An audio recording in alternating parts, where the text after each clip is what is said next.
વિશ્વ વિરાસતમાં સ્થાન પામેલું અમદાવાદ આધુનિક વિકાસ સાથે કાંકરિયા કાર્નિવલને પણ ઉજવે છે. વડાપ્રધાનના વિરાસત વિકાસ કાભી મંત્રને સાકાર કરે છે અને મુખ્યમંત્રી ભૂપેન્દ્ર પટેલે હેરિટેજ સિટી અમદાવાદમાં કાંકરિયા કાર્નિવલ 2024નો પ્રારંભ કરાવ્યો હતો. એવા મુખ્યમંત્રી ભૂપેન્દ્ર પટેલે કાંકરિયા કાર્નિવલ દ્વારા વિકસિત ગુજરાત વિકસિત ભારત થીમ આધારિત કાર્યક્રમો રાજ્યના વિકાસમાં સહભાગી થશે તેવી પ્રેરણા પણ સૌને મળશે તે પ્રકારની વાત કરી હતી. વડાપ્રધાનના વિઝનરી લીડરશિપમાં ગુડ ગવર્નન્સ શહેરીકરણને એક નવો ઓપ મળ્યો છે. રાજ્યમાં શહેરોમાં ઇન્ફ્રાસ્ટ્રક્ચર સાથે શહેરીજનો મનોરંજન અને રિક્રિએશન માટેની વ્યવસ્થા પણ ઊભી કરવામાં આવી છે. તેમણે કહ્યું છે કે સુશાસન દિવસે અમદાવાદને 868 કરોડના વિકાસના કામોની મુખ્યમંત્રીએ ભેટ આપી છે. ઝૂંપડપટ્ટી વિસ્તારના 345 પરિવારોને પાક્કા મકાન પ્રધાનમંત્રી આવાસ યોજના હેઠળ મળ્યા છે. ગાર્ડન, પશુ આશ્રય સ્થાન, કરુણા મંદિર તથા આંગણવાડીનું લોકાર્પણ, gym, library, urban health centre, vegetable market, નવી શાળા, પાર્ટી પ્લોટ, કોમ્યુનિટી હોલ, આંગણવાડી, વોટર પ્રોજેક્ટ, ડ્રેનેજ પ્રોજેક્ટના ખાતમુહૂર્ત.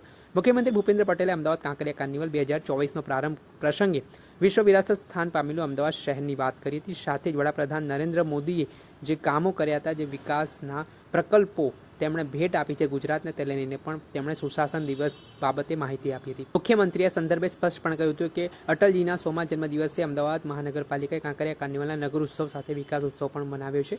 તેમણે કહ્યું, સુશાસન એટલે સમાજના નાનામાં નાના સામાન્ય માનવીના છેવાડાના માનવી સુવિધા, સગવડ અને સુખાકારી આપતું શાસન. વડાપ્રધાનની વિઝનરીમાં ગુડ ગવર્નન્સ શહેરીકરણને એક નવો ઓપ મળ્યો તે પ્રકારની વાત પણ તેમના દ્વારા કરવામાં આવી હતી. સાથે જ વિવિધ વિકાસલક્ષી કાર્યો ભારતીય જનતા પાર્ટી તેમજ મુખ્યમંત્રી ભૂપેન્દ્ર પટેલે પોતાના કામગીરી દરમિયાન જણાવ્યા હતા. તેમણે કહ્યું કે કાર્નિવલના બહુઆયામી આયોજન માટે અમદાવાદ મહાનગરપાલિકાની ટીમને અભિનંદન આપ્યા હતા. સાથે સામાન્ય પરિવાર અને શ્રમજીવી પરિવારના બાળકોને મનોરંજન માણવા માટે કાંકરિયા કાર્નિવલની પહેલ વડાપ્રધાન નરેન્દ્ર મોદીએ કરી હતી. તેમણે કહ્યું કે પહેલાં કાંકરીની ઓળખ તળાવ, કાંઠો, નગીના વાડીમાં માછલી ઘર, બાલવાટિકા અને પ્રાણી સંગ્રહાલય જે હતી, પરંતુ નરેન્દ્રભાઈએ આ તળાવની કાયાપલટ કરીને કાંકરિયાને નગરોત્સવનું કેન્દ્ર સ્થાન બનાવવામાં શ્રમયજ્ઞ શરૂ કર્યો હતો.